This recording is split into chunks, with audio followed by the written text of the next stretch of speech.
A'udzubillahi minasyaitonirrajim. Bismillahirrahmanirrahim.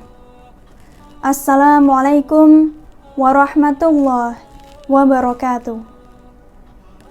Alhamdulillahirabbil alamin wal aqibatu lil muttaqin wala udwana illa 'alal zalimin. Wassalatu wassalamu ala asrofil anbiya'i wal mursalin sayyidina wa maulana Muhammadin wa ala alihi wa sahbihi ajmain. Amma ba'd.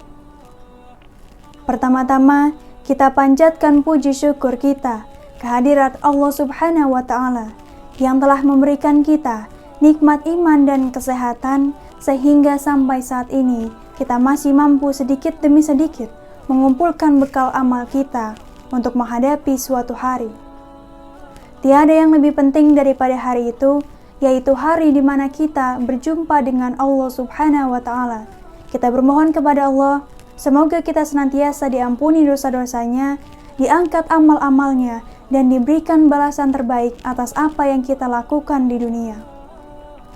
Tak lupa pula, kita curahkan salawat dan salam kepada baginda Nabi Muhammad sallallahu alaihi wasallam. Allahumma sholli wa sallim wa barik alaihi. Manusia mulia yang senantiasa kita rindukan perjuangannya. Tiada orang yang lebih mencintai kita selain daripada Rasulullah sallallahu alaihi wasallam.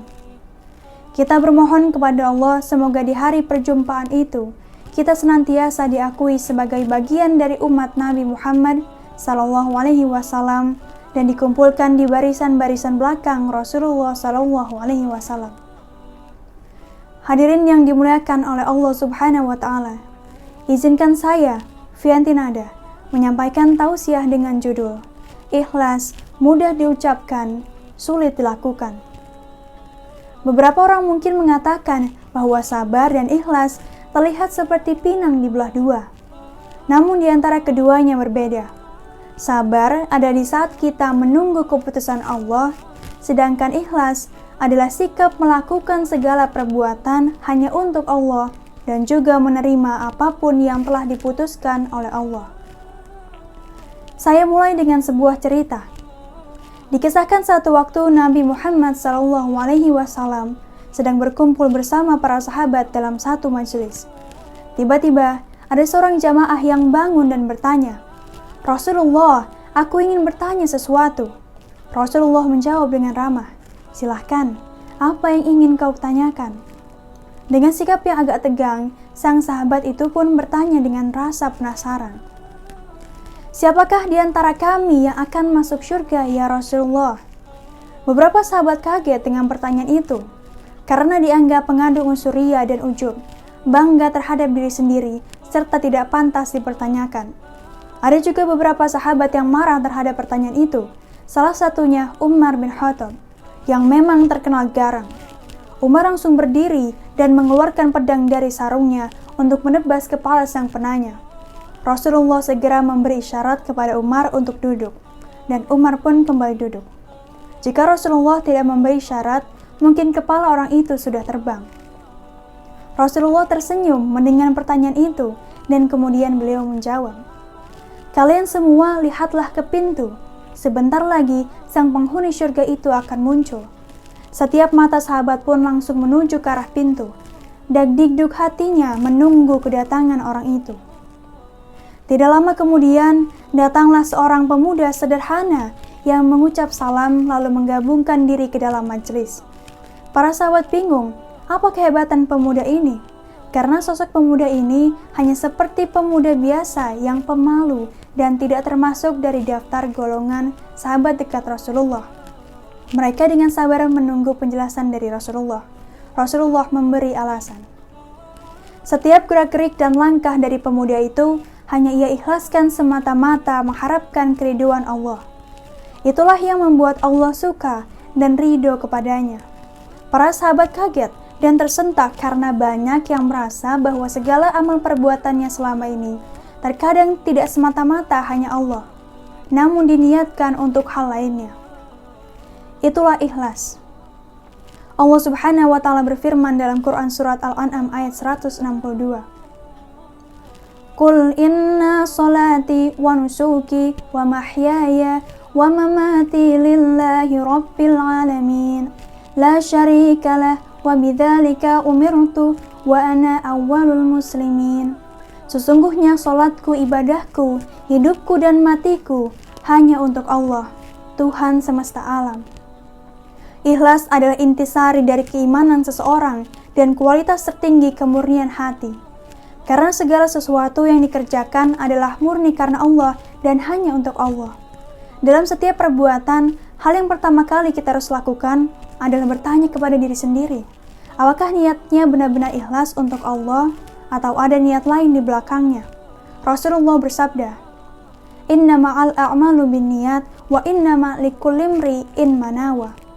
Yang artinya, sesungguhnya segala amal perbuatan itu bergantung kepada niatnya. Dan setiap orang akan mendapatkan balasan tergantung pada niatnya. Kalau kita melakukan perbuatan hanya dengan niat karena Allah, maka keridhaan Allah akan kita dapatkan. Tapi kalau tidak, bersiaplah karena biasanya kekecewaan yang akan didapatkan. Selain itu, keikhlasan juga bisa dilakukan dengan menerima segala ketentuan yang telah ditetapkan oleh Allah untuk kita. Misalnya, kita ikhlas kuliah di universitas yang sebetulnya tidak diinginkan. Kita ikhlas bekerja di tempat yang gajinya mungkin tidak sesuai dengan harapan. Kita ikhlas menerima ujian dan cobaan yang telah diberikan Allah untuk kita, dan seterusnya. Dengan demikian, bentuk keikhlasan seperti itu akan menuntun kita untuk menjadi hamba yang bersyukur. Dan dengan rasa syukur itu, maka seperti janji Allah, pasti akan ditambah nikmatnya. Dan ingatlah, tatkala Tuhanmu memberitahukan, sesungguhnya jika kamu bersyukur, pasti kami akan menambah nikmat kepadamu. Dan jika kamu mengingkari nikmatku, maka sesungguhnya azabku sangat pedih. Quran Surat Ibrahim ayat 7. Keikhlasan harus dilakukan di 3 waktu, yakni sebelum melakukan perbuatan, ketika sedang melakukannya, dan setelah melakukannya. Iblis berkata, "Ya Tuhanku, oleh karena Engkau telah menetapkanku sesat, sungguh akan kuusahakan agar anak manusia memandang indah perbuatan dosa yang tampak di bumi, dan aku akan sesatkan mereka semua, kecuali hamba-hambamu yang ikhlas di antara mereka." Quran Surat Al-Hijr ayat 39-40. Seperti yang kita ketahui bersama, iblis adalah musuh terbesar bagi manusia. Ayat di atas semakin menegaskan dan menggambarkan betapa jahatnya rencana iblis dalam mengganggu anak manusia. Dia telah berjanji dengan segenap tenaga dan kekuatan untuk menyesatkan seluruh anak-anak Adam yang tidak memiliki keikhlasan dalam mengerjakan sesuatu. Jadi, jika tidak ingin diganggu oleh iblis laknatullah, maka mulailah untuk melakukan segala perbuatan dengan penuh keikhlasan. Lawan dari ikhlas adalah riya, yaitu melakukan amal perbuatan dengan tujuan agar mendapatkan pujian atau balasan dari orang lain. Riya berasal dari bahasa Arab ro'a, yang berarti melihat atau mengatur segala sesuatu agar segala perbuatan yang dilakukan dilihat orang. Riya tentunya bukanlah perbuatan yang baik, bahkan Allah menyamakan orang-orang ini dengan ciri khas orang munafik. Allah berfirman, "Sesungguhnya orang-orang munafik itu menipu Allah, dan Allah akan membalas tipuan mereka. Dan apabila mereka berdiri untuk sholat, mereka berdiri dengan malas. Mereka bermaksud riya dengan sholat itu di hadapan manusia, dan tidaklah mereka menyebut Allah kecuali sedikit sekali." Quran Surat An-Nisa ayat 142. Perintah Allah Subhanahu wa Ta'ala agar manusia Muslim selalu ikhlas dalam beribadah. Allah berfirman, "Inna anzalna ilaikal kitaba bil haqqi fa'budillaha mukhlishan lahuddin." Sesungguhnya telah kami turunkan kepadamu kitab Al-Quran dengan kebenaran. Oleh karena itu, beribadahlah kamu pada Allah dalam keadaan ikhlas baginya. Az-Zumar ayat 2. Dari ayat tadi Allah menjelaskan bahwa cara beribadah yang paling benar itu hanya menyembah Allah semata dengan penuh keikhlasan, bersih dan murni dari pengaruh syirik dan riya. Oleh karena itu, Hendaklah beribadah ditunjukkan kepada Allah semata, bukan karena ingin dipuji oleh manusia. Melakukan segala sesuatu dengan penuh keikhlasan memang bukan sesuatu hal yang mudah, seperti judul tausiah ini.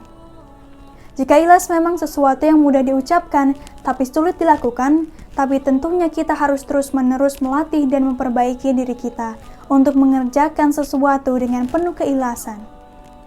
Tidak mengharapkan sesuatu apapun dari pekerjaan yang kita lakukan, kecuali hanya untuk Allah.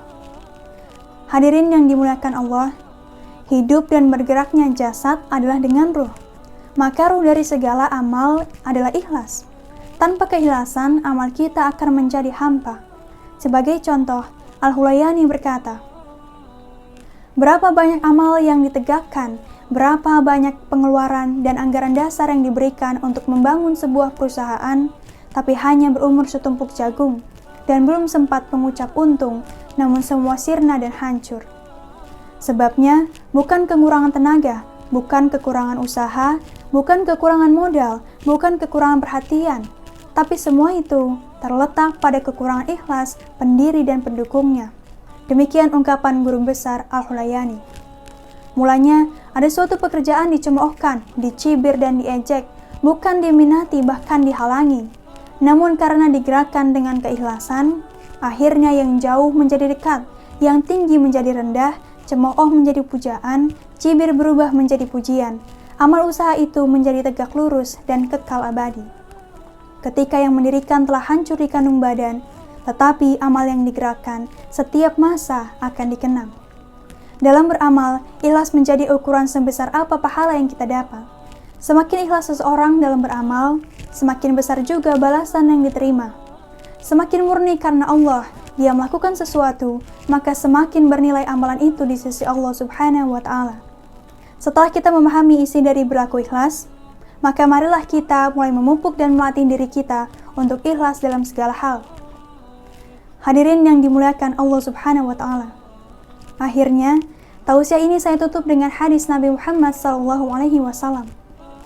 Aku pernah bertanya kepada Jibril tentang ikhlas. Lalu Jibril berkata, aku telah menanyakan hal ini kepada Allah. Lalu Allah berfirman, ikhlas adalah salah satu dari rahasiaku yang aku berikan ke dalam hati orang-orang yang aku cintai dari kalangan hamba-hambaku. Semoga kita semua bisa menjadi pribadi yang dicintai oleh Allah Subhanahu wa Ta'ala. Maka dengan itu, kita bisa merasakan nikmat ikhlas yang diberikan Allah. Mudah-mudahan kita menjadi hamba Allah yang mukhlisin. Amin ya Rabbal Alamin.